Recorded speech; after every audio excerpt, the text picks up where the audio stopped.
Espérate, sexy. Ella es Yania. Ella es Estrella. Y esto es Banana Milk. ¡Hola!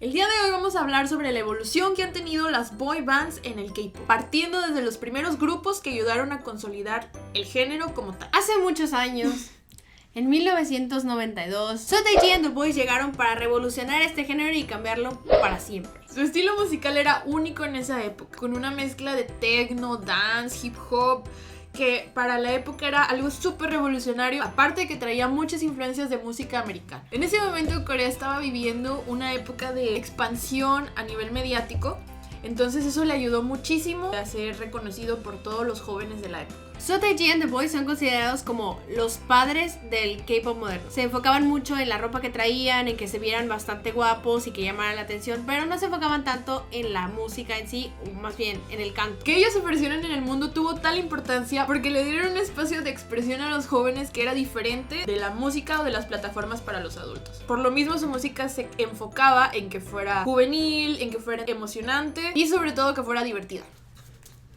Después de algunos años llegó lo que ahora conocemos como la primera generación de K-pop, que es donde estaban grupos como H.O.T., Shinhwa, Epic High, Rain, G.O.D., Dynamic Duo y muchos otros más. Esta generación se caracteriza por tener un estilo más masculino, más fuerte. Se vestían con trajes, se vestían con chaquetas de cuero, en fin, querían dar una imagen Sexy y atractiva que... no sexy, no.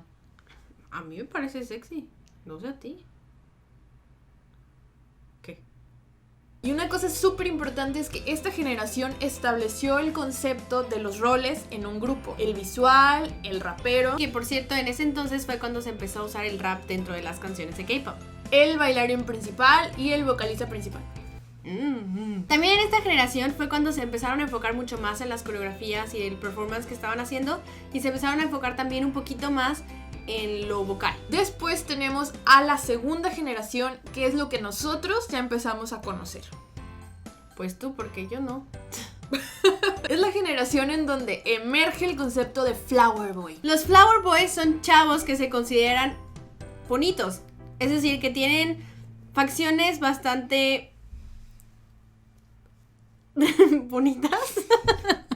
En esta generación están grupos como Big Bang, TVXQ, Super Junior, que Soy yo. que fueron los pioneros de la ola Hallyu.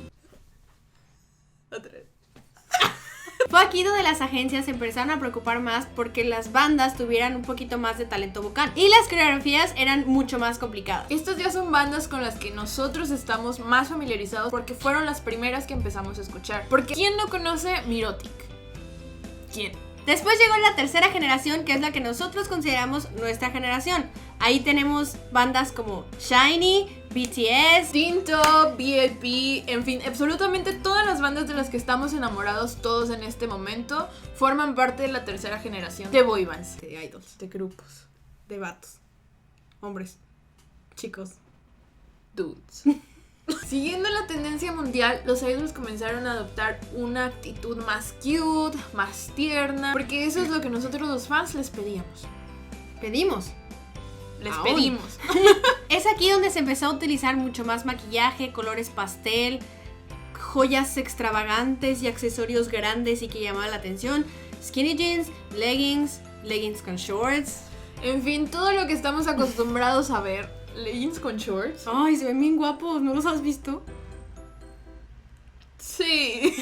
También fue aquí en donde las agencias comenzaron a entrenar a sus artistas cada vez más rigurosamente para que hicieran actuaciones impecables en vivo. Esto es porque la mayoría de los music shows empezaron a poner como regla que los idols tenían que cantar en vivo. Ahora, según nuestra opinión, la tercera generación ha llegado a su fin y una nueva generación de idols ha empezado a surgir. Nosotros creemos que la cuarta generación inició como del año pasado, incluyendo grupos como Monsta X, iKON, Winner, Seventeen y el nuevo grupo de la SM Entertainment que se llama NCT o Neo Culture Technology, cuyo concepto es bastante revolucionario para la industria musical coreana. Estos grupos han sido creados desde el principio para no quedarse en Corea, sino más bien para expandirse mundialmente, en especial América. Estos grupos también tienen muchísima más producción. Los idols han entrenado por normalmente muchísimo más tiempo que los grupos anteriores y tienen coreografías más complejas. Las habilidades vocales son muchísimo más exigentes cada vez. Se están inspirando en estilos un poquito más retro. Ya no buscan hacer cosas nuevas, sino hacer cosas con más calidad y de manera que atraigan mucha más gente. Esto incluso se nota hasta en su imagen, ya que ahora los grupos nuevos tienden a ser un poco más fuertes, más como la segunda generación, como un encanto más masculino y... Además, sus conceptos están 100 veces más definidos que antes. Por ejemplo, los que tienen un concepto escolar son el concepto escolar, los que tienen un concepto más hip hopero se enfocan en el concepto hip hopero, etc. Estos grupos definitivamente van a definir la industria del K-pop en los próximos años. Y aquí se acabó la clase de historia. Muchas gracias por ver este video. Si les gustó le pueden dar like y se pueden suscribir para más videos cada semana. También nos pueden dejar sus comentarios sobre qué opinan sobre estas generaciones, si se nos olvidó mencionar a su grupo favorito o cualquier otro tema del que quieren que hablemos. Síganos en Twitter, Instagram, Facebook. También me pueden seguir a mí por Snapchat en CianiaMB. Todos los sábados, que es cuando grabamos episodio, hay unos sneak peeks que pueden checar. Ahora sí, nos vemos la próxima semana con más Banana Milk. Bye! Hello, bitches.